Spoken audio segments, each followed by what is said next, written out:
Today we're diving in on how church staffing has changed in 2025, and maybe you're at a church or you're on a search committee and you're thinking about hiring your new staff member. Maybe you're smack dab in the middle of a staff search and you're thinking things are a little bit different than last time we hired a church staff person. And that's absolutely true. So today we're going to dive in on how hiring church staff has changed over the past few years. And maybe you're currently involved in hiring staff. Maybe you're just curious about the trends, but stick around. Hopefully this video is going to be packed with some insights and tips, and hopefully a few lighthearted moments to keep things interesting for you today. First of all, we're going to look at some trends in church staffing and hiring staff at your church. And first, and this is really important, and this could change, but as of the time I'm recording this in early 2025, hiring staff is more competitive than ever. Believe it or not, there are more candidates looking for roles than there are open positions. And that means if you're trying to hire that shiny new top tier church staff member, you're going to have to stand out and really showcase your church and what your church has to offer, because it is very competitive out there with more openings than there are staff to fill them right now. Like I said, that could change. But so you really need to highlight what makes your church special. Maybe it's innovative programs. Maybe it's how you're impacting your community. Maybe it's opportunities for growth for your staff members. Every detail counts. So that's the first thing. The second thing here that might surprise you is that there are noticeably fewer candidates seeking full-time church work these days. That kind of goes back to the first point, right? There's more openings than there are candidates. And that's because there are fewer candidates right now seeking full-time church ministry work. Instead, many are opting for part-time roles or even some consulting gigs. This shift has really a couple of reasons behind it. Some folks just want a little bit more flexibility in their work and their careers and with their family and their work-life balance.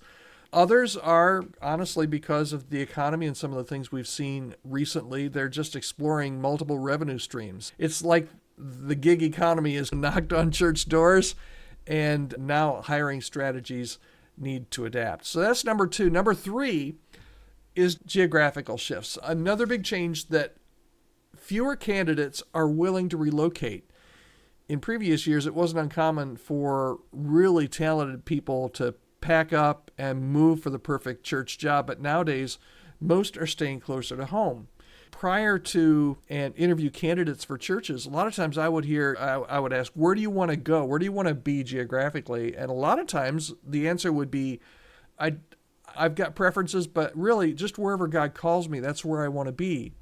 And today, a lot of times I hear a much different answer from many people. They're not nearly as wide open geographically. Now what I hear is, I'd like to be in the Midwest. Or I have some people that say, I would like to be in Ohio.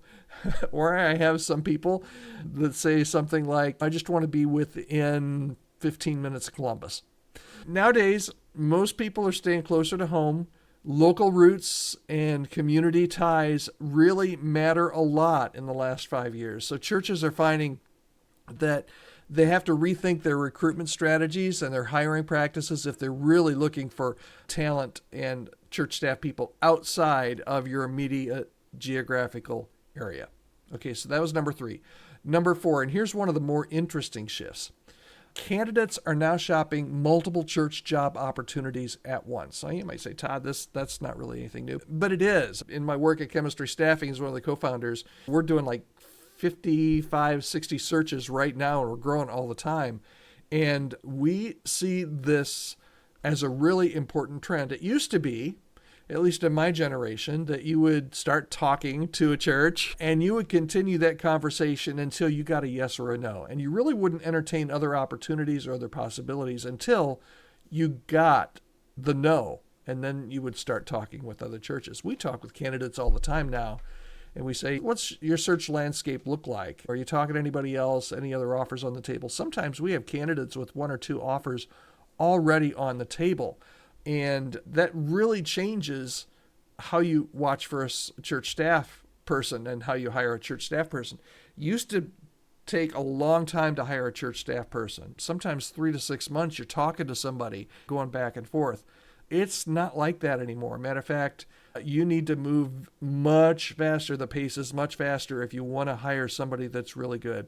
Think about it almost a bit like, I might get in trouble here, a bit like online dating. They're giving comparisons. They're comparing options side by side and evaluating everything from a church's vision and culture and fit to details like compensation and benefits. So if your church is looking for a staff member, you better be ready to get your A game on right from the start, because people are looking and people have options, and good people, again, going back to the very first reason, staff members, because there are so many openings, are looking at a lot of openings and have more than one options, more than just the one option from your church.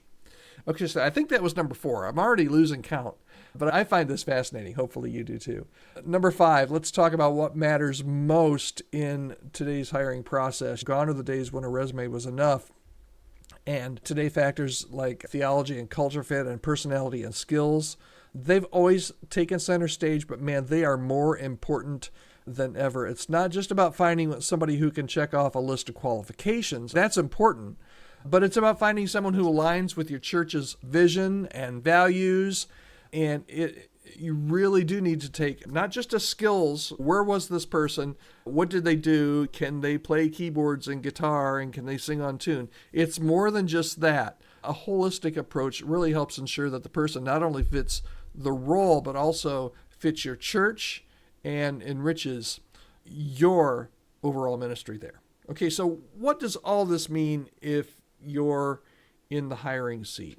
Just a few quick things to navigate. And these are all things that if you need help, you can always reach out to me. Just leave a comment here and I'll be happy to get back to you and see if I might be able to help. But here are some practical guidelines. If you're looking to hire staff, first of all, revamp your job descriptions because they might be out of date. Make them engaging and reflective of your church's mission. Emphasize your culture and your values along with all of the job requirements, of course. This is going to help attract candidates who are not just looking for any role, but the right role. And that's one of the changes. They're not just looking for any role. They're looking for the right role for them. And second of all, consider maybe some part-time or flexible arrangements. Not every position needs to be a full-time position. With fewer candidates looking for full-time roles, being open to different working patterns can be a real asset. And maybe you've got just a volunteer right now in a certain area that's just absolutely hitting it out of the park every week. That could be a really flexible part-time hire to really fill some of the holes on your staff. And then here's number 3, since more candidates are staying closer to home, focus on local recruitment strategies. I always tell churches that there's a high probability that your next worship pastor, youth pastor, senior pastor is going to be within 500 miles anyway of your church's location. But a lot of times it's even going to be within 100 miles. They know you're part of the country. They kind of speak your same language. Partner with community organizations. Make your search local as much as you can, local job boards, even some social media groups that can really help you. And 2 more. Number 4. When shopping around, it's really crucial. It's really crucial to have a really efficient hiring process. Don't let lengthy timelines push the top candidates to completion.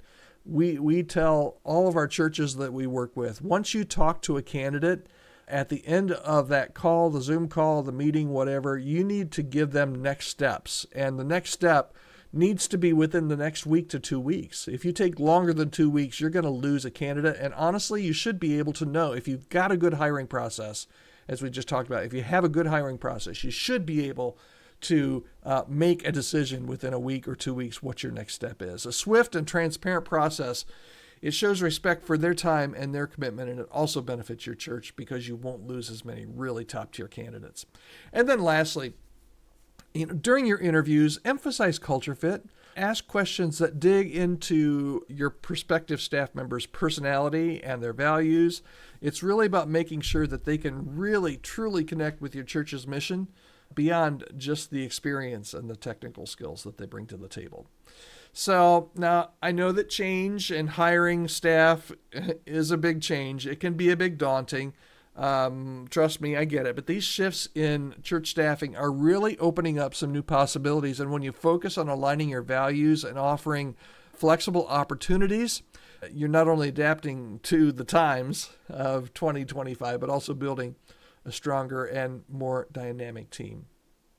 So, church landscape, church staffing landscape in 2025, it's evolving in some really exciting ways. It's more competitive.